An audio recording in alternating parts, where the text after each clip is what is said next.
दोस्तों, 17 जुलाई 2024 बुधवार को है देवशयनी एकादशी।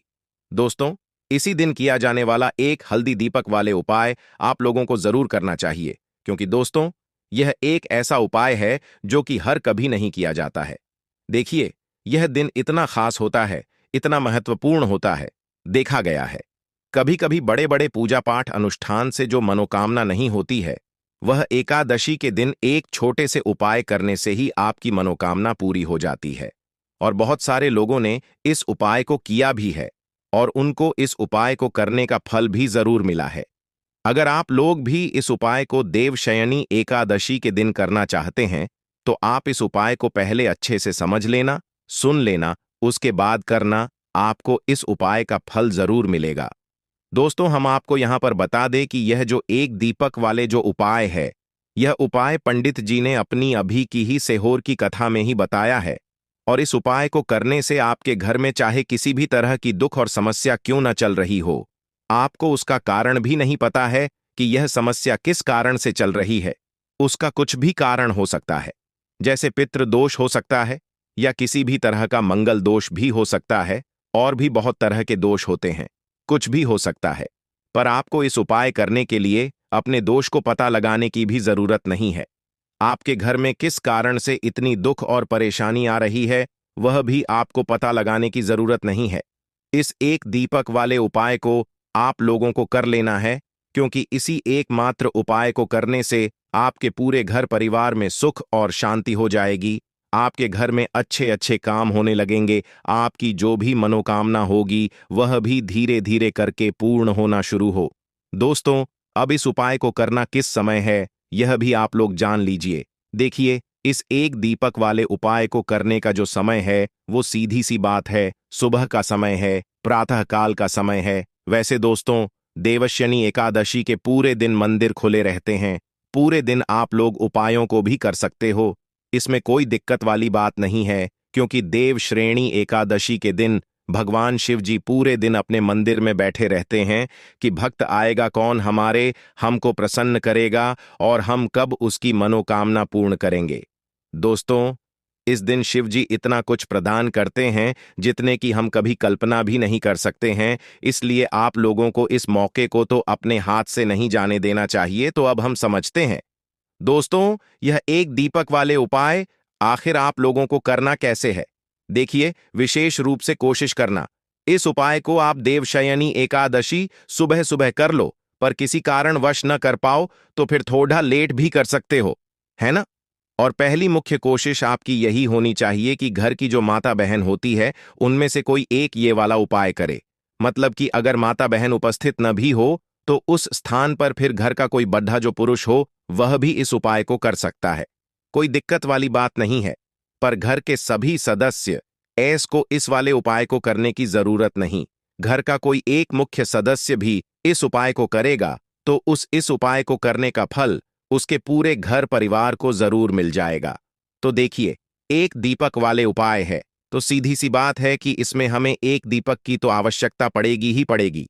तो देखिए, अगर आप यह एक हल्दी वाला दीपक एकादशी वाले दिन अपने घर में जला देते हैं, तो देखिए, देवशयनी एकादशी का जो दिन है, इसकी महिमा कुछ ऐसी है कि जो व्यक्ति एकादशी के भगवान विष्णु को प्रसन्न करने के लिए पूजा करता है, उपाय करता है, विष्णु भगवान बहुत जल्दी अपने उस भक्त से प्रसन्न हो जाते हैं। और अगर आपने हल्दी वाले दीपक का उपाय कर लिया, तो ऐसा आप मान के चलिए कि विष्णु भगवान इतने ज्यादा आपसे प्रसन्न हो जाएंगे कि आपके जीवन की जो निर्धनता और गरीबी है, उसे वह जल्दी से जल्दी आपके जीवन से दूर कर देंगे। क्योंकि हल्दी जो है, यह विष्णु भगवान से जुड़ी है। हल्दी आपके जीवन में बहुत सारी जो तरह की समस्याएं होती हैं, जो आपके घर में पैसा नहीं आता है, पैसा रुकता नहीं है, पैसा बहुत ज्यादा खर्च अगर आपका होता है, धन की बर्बादी अगर आपके घर में हो रही है, तब भी आपको विशेषकर यह हल्दी वाले एक दीपक का उपाय एकादशी वाले दिन जरूर करना चाहिए। देखिए, इसी के साथ आपको बता दें, इस बार देवशयनी एकादशी पर बहुत ही दुर्लभ संयोग का निर्माण हो रहा है। तो देखिए, आपको बता दें कि भगवान विष्णु को अगर आप जल्दी से जल्दी प्रसन्न करना चाहते हैं, अपने घर की गरीबी जल्दी से जल्दी दूर करना चाहते हैं, तब आपको यह पहला उपाय करना है एकादशी के दिन। तो उपाय को करने के लिए आपको कौन कौन सी चीज लेनी है और किस समय उपाय करना है, तो देखिए, उपाय को करने के लिए आपको यहां पर लेना है एक चुटकी काला तिल, बहुत ही जरा सा एक चुटकी काला तिल लेना है, और एक ही चुटकी आपको लेनी है पीसी हुई हल्दी। अब आपको क्या करना है, आपने नहाने वाले जल में एक चुटकी हल्दी डालनी है और एक चुटकी काला तिल डालना है, और आपको इस जल स्नान करना है। तो देखिए, जब भी आप अपने जल में हल्दी डालकर, विशेषकर अगर एकादशी के दिन आप अपने जल में हल्दी डालकर स्नान करते हैं, तो इससे होता क्या है, आपके जीवन में आपका जो भाग्य आपका साथ नहीं दे रहा होता है, आपके पास जो पैसे आने के रास्ते बंद होते जा रहे हैं, जो आपके जीवन में निर्धनता बढ़ रही है, गरीबी बढ़ रही है, जो आप अपने जीवन में बार बार असफल हो रहे हैं, न इन सारी चीजों से आप देखेंगे कि आप बाहर आ जाएंगे। आपके घर में, आपके जीवन में पैसा आना शुरू हो जाता है, पैसा रुकना शुरू हो जाता है, क्योंकि यहां पर आपकी कुंडली में गुरु की स्थिति बहुत मजबूत हो जाती है, जिसके बाद आप जिस काम को करते हैं उसमें आपको लाभ ही लाभ मिलता है। तो यह पहला उपाय है, एकादशी के दिन इस उपाय को आप जरूर करें। अब बात करेंगे दूसरे उपाय की। देखिए, जो दूसरा उपाय आपको बताने जा रहे हैं, इस उपाय को अगर आप एकादशी के दिन करते हैं तो आपकी सारी अधूरी मनोकामना को विष्णु जी पूरा कर देते हैं। तो यह उपाय भी आप विशेष कर करें। अगर कोई भी ऐसी विश है, कोई भी ऐसी इच्छा है आपकी जो अभी तक अधूरी है, पूरी नहीं हो रही है, तो आपको विष्णु जी को प्रसन्न करना है, ये दूसरा वाला उपाय एकादशी के दिन करके। तो देखिए, यहां पर उपाय को करने के लिए आपको लेना है तुलसी की लकड़ी। देखिए, बहुत सारे लोगों के घर में तुलसी का पौधा सूख जाता है, और तुलसी जो टहनियां होती हैं, है ना, तुलसी की ठनी को आपको छोटा छोटा कर लेना है। छोटे छोटे पार्ट में आप उसको तोड़ लें, डिवाइड कर लें, और फिर आपको क्या करना है, एक लाल कपड़े के अंदर इन टहनियों को रखना है। कितनी लेनी है, आप 2 ले सकते हैं, 5 ले सकते हैं, 11 ले सकते हैं। अगर 11 की संख्या हो तो बहुत उत्तम है। अब आपको क्या करना है, लाल कपड़े के अंदर रखना है और इसकी छोटी सी पोटली आपको बना लेनी है। अब सबसे पहले आपको क्या करना है, इस पोटली को शिव जी के मेन स्पर्श करना है, उनके चरणों से स्पर्श करना है। इसके बाद आपको यह पोटली अपने घर में, या तो अपने घर के मुख्य दरवाजे पर आपको इसको टांगना है। अंदर की तरफ टांगे, बाहर की तरफ नहीं, या फिर इसे आप अपने घर के मंदिर में एक तरफ रख देंगे। देखिए, जब भी आप तुलसी की टनी जो होती है उन्हें अपने घर में कहीं पर भी रखते हैं और विष्णु जी से प्रार्थना करते हैं कि मेरी यह विश है, मेरी यह मनोकामना है, बहुत लंबे समय से अधूरी मेरे जीवन में निर्धनता है, गरीबी है, मेरे घर में सुख समृद्धि नहीं है, मेरे घर में क्लैश है। तो जिस तरह की भी आपकी समस्या होती है, जो भी आपकी मनोकामना होती है, उसे विष्णु भगवान पूरा कर देते हैं, और आपके जीवन की निर्धनता और गरीबी तो कोसों आपके जीवन से दूर हो जाती है।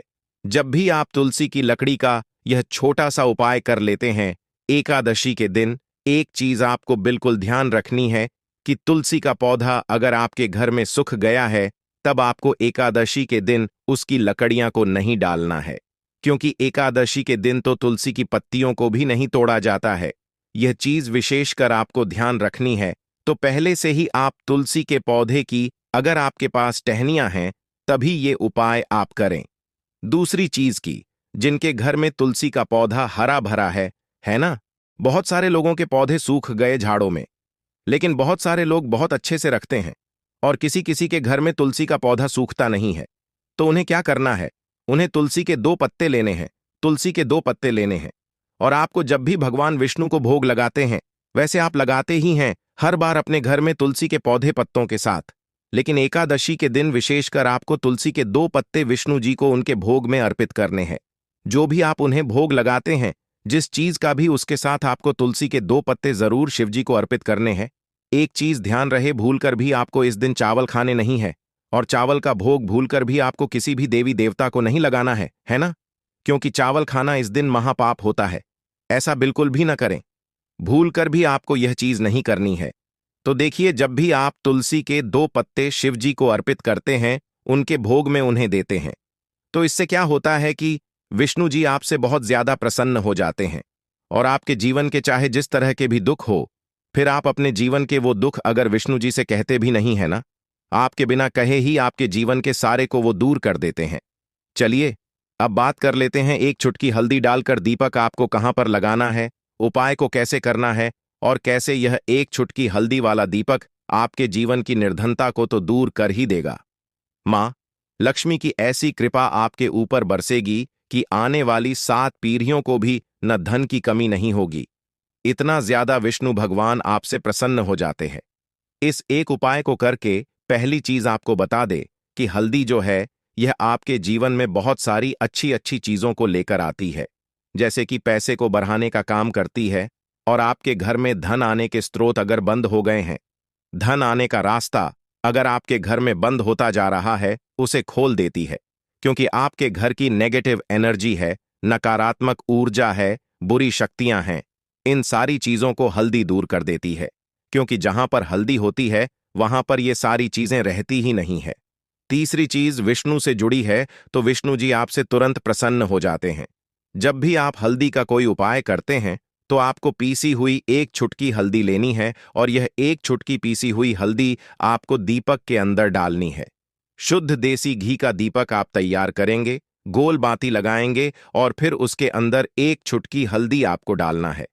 अब देखिए, ये हल्दी वाला दीपक आपको लगाना कहां पर है। ये दीपक अगर आपके घर में तुलसी जी का पौधा हरा भरा है और तुलसी का पौधा है, तब तो आप तुलसी जी के पौधे के पास लगाएंगे। बहुत सारे लोग हैं जिनके घर में अभी तुलसी का पौधा नहीं है, कुछ लोगों का सुख गया या किसी किसी के घर में होता नहीं है ना? तो वो लोग क्या करेंगे, मंदिर में भी आप लगा सकते हैं। अगर आपके घर के आसपास कहीं मंदिर है वहां भी आप लगा सकते हैं, वरना यह दीपक आपको अपने घर के मंदिर में लगाना है। तो देखिए, जब भी आप हल्दी का दीपक विष्णु जी के सामने या तुलसी जी के पौधे के पास लगाएंगे, तब आपको उनका एक मंत्र है, उस मंत्र को आपको 11 बार बोलना है। यह मंत्र सभी को आता ही है, अगर नहीं आता है तो आप इसे नोट कर लें। मंत्र इस तरह है, ओम नमो भगवते वसुदेव नमः। इस मंत्र का आपको 11 बार चयन करना है, 11 बार इसे बोलना है। अब देखिए, जो लोग मंत्र याद नहीं रख पाएंगे या जिन्हें नहीं आता है, वो श्री हरि विष्णु का ऐसे ही स्मरण कर लेंगे, उनका ध्यान कर लेंगे और दीपक जला देंगे। बस इतना आपको करना है और कुछ भी नहीं करना है। यह उपाय आप करके देख लीजिए, आपके जीवन की जो निर्धनता है न बहुत जल्दी आपके जीवन से दूर हो जाएगी। एक चीज और आपको ध्यान रखनी है कि जब भी आप दीपक तुलसी जी के पौधे के पास लगाएंगे, आपको जमीन पर दीपक नहीं रखना है। थोड़ी सी फूल की पंखुड़ियां रख लें या फिर कोई प्लेट रख लें। चावल आपको नहीं रखना है एकादशी के दिन, क्योंकि वैसे तो आप चावल रख सकते हैं, लेकिन एकादशी के दिन आपको चावल के नीचे नहीं रखना है। तो इस तरह से जब आप उपाय करते हैं, पूजा पाठ करते हैं, पूरी सच्ची श्रद्धा के साथ करते हैं, श्री हरि विष्णु के ऊपर विश्वास करते हैं, तो आपकी जितनी भी मनोकामनाएं होती हैं ना, जितनी भी निर्धनता होती है, उसे श्री हरि विष्णु दूर कर देते हैं और हमेशा आपके जीवन में, आपके घर में मां लक्ष्मी वास करती हैं। अब जल्दी से बात कर लेते हैं तीसरे उपाय की। तो तीसरा उपाय जो आपको बताने जा रहे हैं, इस उपाय को अगर आपने देवशयनी के दिन कर लिया, मान के चलिए, घर घर में गरीबी आपके चाहे कितनी भी ज्यादा हो, सर पर चाहे कर्जा हो गया हो, धन आपको लोगों से उधार लेना पड़ रहा हो, आपके घर का, आपके सर का सारा कर्जा दूर हो जाएगा, घर की सारी निर्धनता, गरीबी दूर हो जाएगी और आपके घर में माता लक्ष्मी का वास होगा। स्थायी रूप से, स्थायी रूप का मतलब है माता लक्ष्मी कभी भी फिर आपके घर को छोड़कर नहीं जाएंगे। तो बहुत ही सरल उपाय है। आपको करना क्या है, आपको देवशयनी एकादशी के दिन क्या करना है, आपको खीर बनानी है। देवशयनी एकादशी के दिन खीर बनानी है और अगर आपके पास थोड़ा सा इलायची है तो आपको क्या करना है, वो इलायची खीर में डालनी है, उसके दाने खीर में डालने हैं। इससे क्या होगा, इलायची की जो खुशबू है वो खीर में अच्छे से समा जाएगी और माता लक्ष्मी को जितनी भी सुगंधित वस्तुएं होती हैं, उन्हें वो सुगंधित वस्तुत्व बहुत ही प्रिय होती है। माता स्वयं चल करके उस घर में आती है। जो व्यक्ति सुगंधित कोई भी वस्तु का पाए, माता लक्ष्मी की पूजा में कर लेता है। तो जब यह खीर आप बनाएंगे, शाम के समय में अपने घर में पूजा करेंगे और माता लक्ष्मी को आपको यह इलायची वाली खीर अर्पित करनी है। यह उपाय इतना अचूक है, जो व्यक्ति इस उपाय को कर लेता है, उसके घर की चाहे कितनी भी बड़ी क्यों ना हो, उसके घर में चाहे कितनी भी गरीबी क्यों ना हो, उस बड़ी सी बड़ी को और गरीबी को भी दूर होने में समय नहीं लगता है। क्योंकि इतना ज्यादा अचूक उपाय है यह इलायची वाली खीर का माता लक्ष्मी, समझो, तुरंत की तुरंत प्रसन्न हो जाती है। जो व्यक्ति देवशयनी एकादशी के दिन इलायची वाली खीर माता लक्ष्मी को अर्पित कर देता है। तो अगर आपकी भी कोई ऐसी विश है, मनोकामना है, धन से जुड़ी समस्याएं हैं, तो आप देव श्रेणी एकादशी के दिन अपने घर के मंदिर में माता लक्ष्मी को खीर का भोग जरूर लगाएं। बहुत अच्छे से उपाय आपको समझाने का बताने का प्रयास किया है। अगर उसके बाद भी आपको कुछ पूछना हो तो आप कमेंट सेक्शन में पूछ सकते हैं। कमेंट सेक्शन में आपको लिखना है पूरी सच्ची श्रद्धा के साथ, जय माता लक्ष्मी। तो देखिए, जब आप जय माता लक्ष्मी लिखेंगे ना, तो आपकी जो दिल की आवाज है, जो आपकी प्रार्थना है, वो मां लक्ष्मी तक जरूर पहुंचेगी। लिखकर देख लें, क्या पता माता लक्ष्मी आपकी एक को इस तरह से सुन ले कि आपके घर में वो आ जाए और कभी भी आपके घर में फिर निर्धनता न रहे। बुधवार के दिन करीब 400 वर्षों बाद एक दिव्य और दुर्लभ संयोग बनने जा रहा है, क्योंकि इस दिन सभी एकादशी में से सबसे बड़ी एकादशी देवशयानी एकादशी पढ़ने जा रही है। दोस्तों, यह एकादशी बुधवार के दिन पड़ रही है, जिस वजह से इस दिन 3 बड़े योगों का निर्माण हो रहा है, जो कि है धन लक्ष्मी योग, अमृत सिद्धि योग और गज केसरी योग। दोस्तों, इन 3 योगों के निर्माण की वजह से एकादशी पर भगवान विष्णु और महालक्ष्मी की असीम कृपा बरसने वाली है।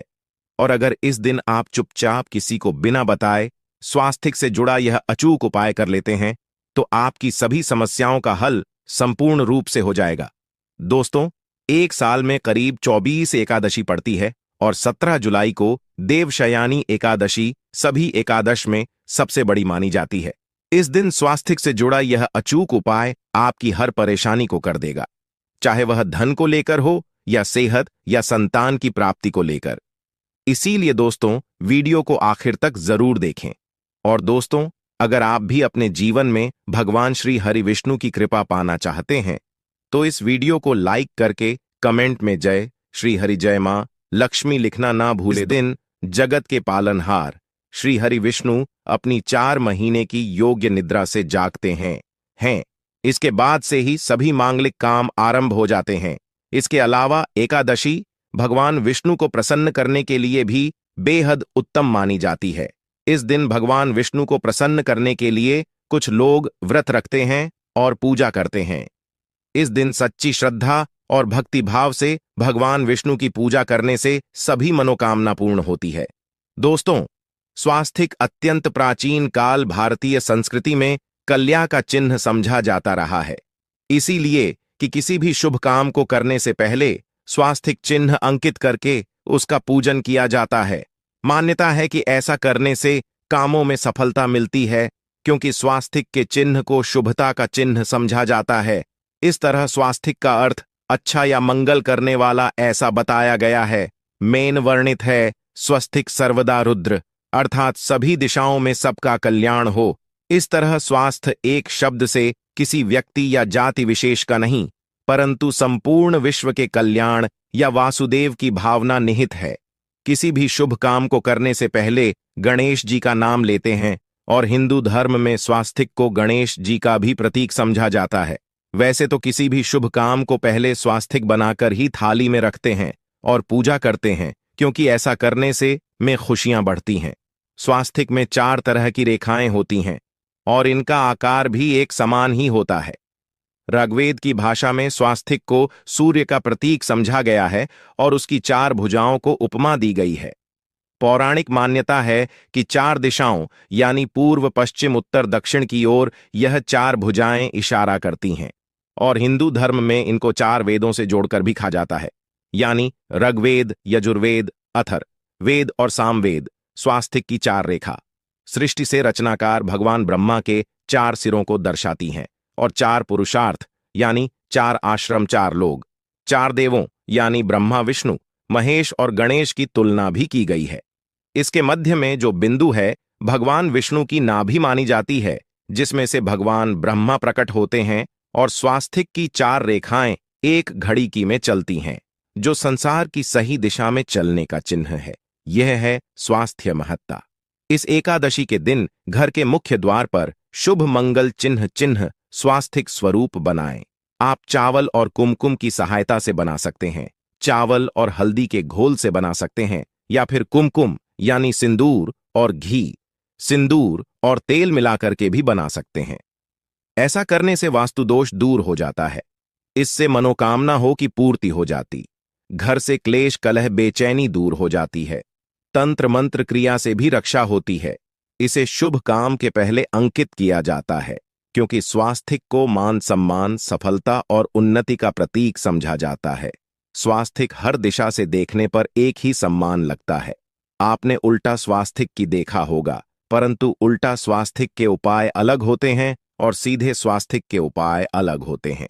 अगर जीवन बहुत परेशानियां हो तो एकादशी के दिन तांबे या चांदी का स्वास्थिक प्राण प्रतिष्ठा करवाकर घर की चौखट पर लगवा दो। बाजार से अलग अलग साइज के मिल जाते हैं, उसे लाकर पूजा घर में रखकर पूजा करें। इससे घर में लक्ष्मी का वास हो जाता है। लक्ष्मी प्राप्ति हेतु चांदी का स्वास्थिक नवरात्रों में भी लगाया जाता है, परंतु सबसे अच्छा है कि सिंदूर और घी या तेल मिलाकर के यह या फिर चावल और हल्दी के घोल से बना दे कि मुख्य द्वार पर स्वास्थिक बनाते हैं तो ज्यादा बड़ा मत बनाइए। 9 अंगुल से बड़ा बिल्कुल नहीं होना चाहिए, 3-4 अंगुल का बनाइए, यह उत्तम होगा। अगर आपके घर के सामने पेड़ या खंभा है तो वास्तु दोष उत्पन्न होता। ऐसे में वास्तु दोष के प्रभाव को स्वास्थिक रोकता है। स्वास्थिक का चिन्ह देवता को प्रसन्न करने के लिए खासकर बनाया जाता है। एकादशी तिथि पर आप थाली में या चौकी पर स्वास्थिक बनाकर उस पर मूर्ति करते हैं तो देवता प्रसन्न हो जाते हैं। आप चाहे तो घर के मंदिर में इष्ट देवता के पास स्वास्थिक का चिन्ह रख सकते हैं। तो दोस्तों, स्वास्थिक के कौन कौन से उपाय घर में लाते हैं, धन प्राप्ति कराते हैं, जानते हैं इस वीडियो में।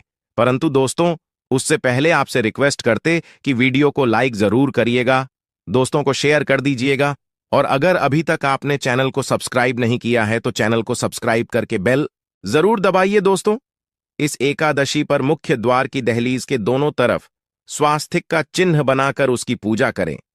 स्वास्थिक पर चावल की ढेरी बनाएं और एक एक सुपारी रख दें, तो ऐसा करने से अपार धन की प्राप्ति होती है, कामों में सफलता मिलती है। इस एकादशी के दिन नहाने के पानी में तुलसी का पत्ता या बेलपत्र डालकर नहाई। यह स्नान के जल में जब आप बेलपत्र डाल देते हैं तो सभी तीर्थ स्थानों में स्नान करने सम्मान पुण्य फल आपको हासिल हो जाते हैं। आप चाहे तो मैं कुशाघास भी डालकर नहा सकते हैं। एकादशी पर भगवान श्री हरि विष्णु जी के साथ ही माहौल लक्ष्मी और भगवान शिवा की पूजा करें। इस दिन इनके संयुक्त पूजन से आपके जीवन की सारी परेशानियां समाप्त हो जाती हैं। इस दिन आप अपने घर के पूजा स्थान पर एक में कुमकुम से स्वास्थिक बना ले। स्वास्थिक के ऊपर थोड़े से अक्षत और एक सुपारी रख दे। इसे 21 दिन तक वही रहने दे। बाद में सुपारी को उठाकर की मूर्ति के पास रख दे।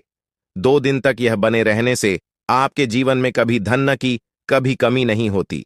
इस एकादशी पर आप यह उपाय कर लेंगे तो लंबे समय तक यह आपको लाभ देता रहेगा। पितरों की कृपा पाने के लिए भी स्वास्थिक काम आता है। इसके लिए स्वास्थिक का चिन्ह घर के मुख्य द्वार के गोबर से बनाना चाहिए। इससे घर की सुख शांति बनी रहती है, पितरों की कृपा बरसती है। दोस्तों, कहा जाता है कि एकादशी के दिन पीपल की जड़ में अगर एक लोटे जल में एक छुटकी काले तिल और थोड़ी सी शक्कर डालकर जल अर्पित करें तो इससे पितृदेव की विशेष कृपा मिलती है और धन लक्ष्मी भी प्रसन्न हो जाती है। धन दौलत सुख समृद्धि यश मान सम्मान में वृद्धि होती चली जाती है।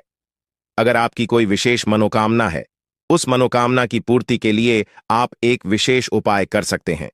दोस्तों, कई बार लंबे समय तक हम किसी मनोकामना को लेकर चलते हैं, अनेक प्रयासों बाद भी पूर्ण नहीं हो पाती। ऐसे में एकादशी के दिन आप आसपास के किसी भी मंदिर में जाकर मंदिर की दीवार पर सिंदूर से उल्टा स्वास्थिक बना दें। मनोकामना पूर्ति की प्रार्थना भगवान से करें, जरूर पूर्ण हो जाएगी। और जब आपकी मन्नत पूरी हो जाए तब जाकर वहीं पर सीधा स्वास्थिक बना दें और भगवान को धन्यवाद दें। इस एकादशी पर भगवान श्री हरि की पूजा करेंगे तो उन्हें 2 हल्दी की गांठें जरूर अर्पित की और बाद में हल्दी की गांठ को पीले कपड़े में लपेटकर तिजोरी में रख दें।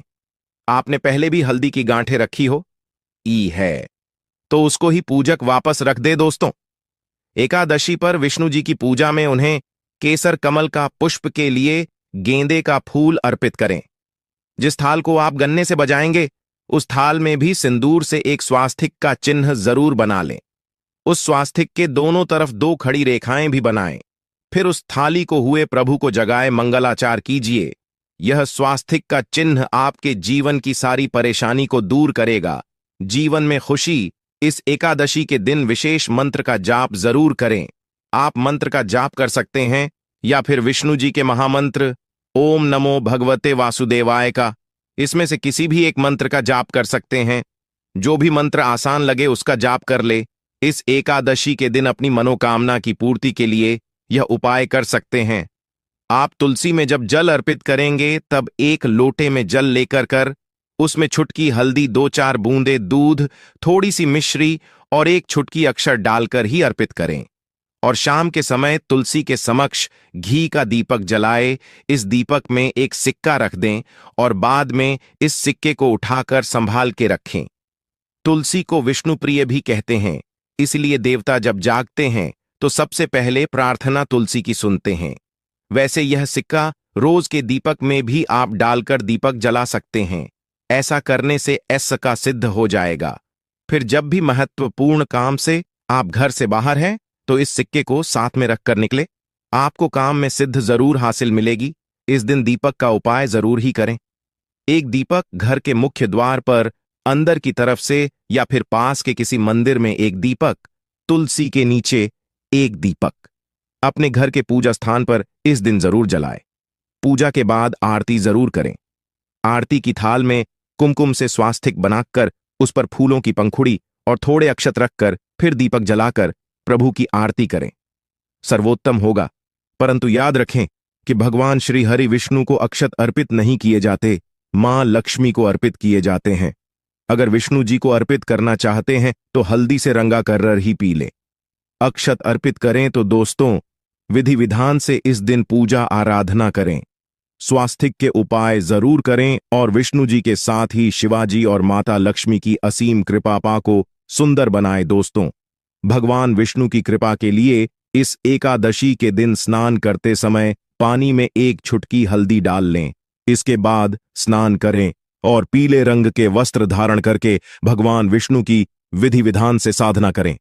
इस एकादशी के दिन श्री हारिका सबसे पहले गाय के दूध से और फिर शंख में गंगा जल भरकर स्नान कराए। इसके बाद उन्हें पीले रंग के वस्त्र अर्पित कर मानता कि इस एकादशी के दिन ऐसा करने से भगवान विष्णु का विशेष आशीर्वाद हासिल होता है। इस एकादशी के दिन भगवान विष्णु की पूजा करते समय उन्हें केसर अथवा पीले चंदन या हल्दी का तिलक लगाए। साथ ही साथ भगवान विष्णु के प्रिय पीले रंग के फूल और पीले फल चढ़ाए। मान्यता है कि इस उपाय को करने से भगवान विष्णु शीघ्र ही प्रसन्न होकर भक्तों को मनचाहा आशीर्वाद देते हैं। आपके नजदीक भगवान विष्णु का मरना हो तो आप भगवान विष्णु के अवतार भगवान श्री कृष्ण की मूर्ति की भी पूजा करके इस एकादशी का पुण्य फल हासिल करें।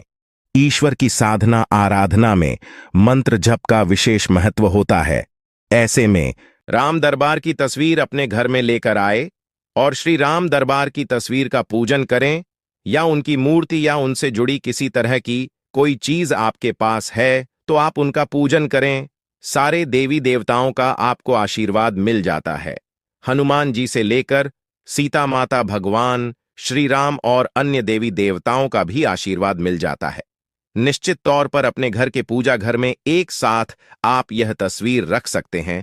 इससे आपके जीवन में राज्य योग की हासिल हो सकती है।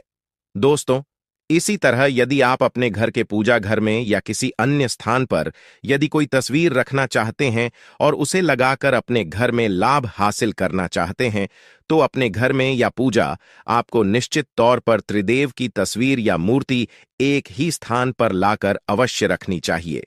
ब्रह्मा, विष्णु और महेश, इन तीनों की संयुक्त से एक साथ तस्वीर अपने घर के मंदिर में या अपने घर में कहीं भी लाकर रख देनी चाहिए। समझा जाता है कि इन 3 देवताओं के एक साथ दर्शन करने मात्र से हमारे बड़े से बड़े विघ्न और बड़े से बड़े कर्ष ऐसे ही समाप्त हो जाते हैं। इसी वजह से इन तीनों की एक साथ में तस्वीर या मूर्ति लाकर आपको पूजा अवश्य करनी चाहिए। दोस्तों, अब बात करते हैं कि कुछ ऐसी तस्वीरें होती हैं या ऐसी मूर्तियां होती हैं जिनको आपको अपने पूजा घर में स्थान ही नहीं देना चाहिए। यदि आपने इन तस्वीरों को या मूर्ति को अपने घर के पूजा घर में स्थान दिया है तो समझ लीजिए कि आपको कंगाली का सामना करना पड़ेगा या फिर देवी देवताओं की क्रोध का सामना करना पड़ेगा। दोस्तों, और एक बात बता कि मंदिर में कभी भी विषम संख्या में गणेश जी की मूर्तियां ना रखें, जैसे कि 1, 3 या 5 ऐसे रखना समझा जाता है। 2 मूर्तियों को एक साथ रखना शुभ समझा गया है। यदि आप सिर्फ गणेश जी की मूर्ति रखते हैं तो इसके अलावा किसी भी तरह की मूर्ति आपको नहीं रखनी चाहिए। दोस्तों, स्थापित करते वक्त ध्यान दें कि गणेश जी का चेहरा सदैव घर के मुख्य दरवाज की तरफ होना चाहिए ताकि आपको अच्छे और सच्चे धन लाभ की हासिल हो। और इस बात का ध्यान रखें कि घर में अंगूठे से बड़े आकार का शिवलिंग आपको भूलकर भी नहीं रखना चाहिए। सदैव एक छोटा सा शिवलिंग रखें और इससे ज्यादा शिवलिंग नहीं रखने चाहिए। दोस्तों, वैसे तो कोई अपने घर में शिवलिंग रखना ही नहीं चाहिए। उसके बाद भी यदि रखते हैं तो अंगूठे से बड़े आकार का शिवलिंग आपको नहीं रखना चाहिए। आप छोटा शिवलिंग रख दें और ध्यान रखें कि एक से ज्यादा शिवलिंग आपको भूलकर भी नहीं रखने हैं। घर में यदि आप शिवलिंग रखते हैं तो शिवलिंग के ऊपर आपको तुलसी भूलकर भी अर्पित नहीं करनी चाहिए। यदि आपने शिवलिंग रख लिया है और उस पर तुलसी अर्पण कर दी तो देवी देवताओं के का आपको सामना करना पड़ेगा। दोस्तों, मंदिर में यदि आप जी की तस्वीर रखना चाहते हैं, आप हनुमान जी के अनन्य भक्त हैं, तो बैठे हुए हनुमान जी की मूर्ति ही रखें। उन्हें शिवा का 11 रुद्र अवतार समझा जाता है, इसलिए उनकी भी शिवलिंग की तरह ही मूर्ति रखें। साथ ही जो पति पत्नी होते हैं, नए वैवाहिक जीवन की शुरुआत करते हैं, तो हनुमान जी की मूर्ति या तस्वीर को अपने कमरे में, अपने बेडरूम में आपको भूलकर भी नहीं रखनी चाहिए, अन्यथा इससे जीवन कई तरह के दोषों का सामना करना पड़ता है। दोस्तों, हनुमान जी ब्रह्मचारी हैं तो इस आपको अवश्य ध्यान रखना चाहिए।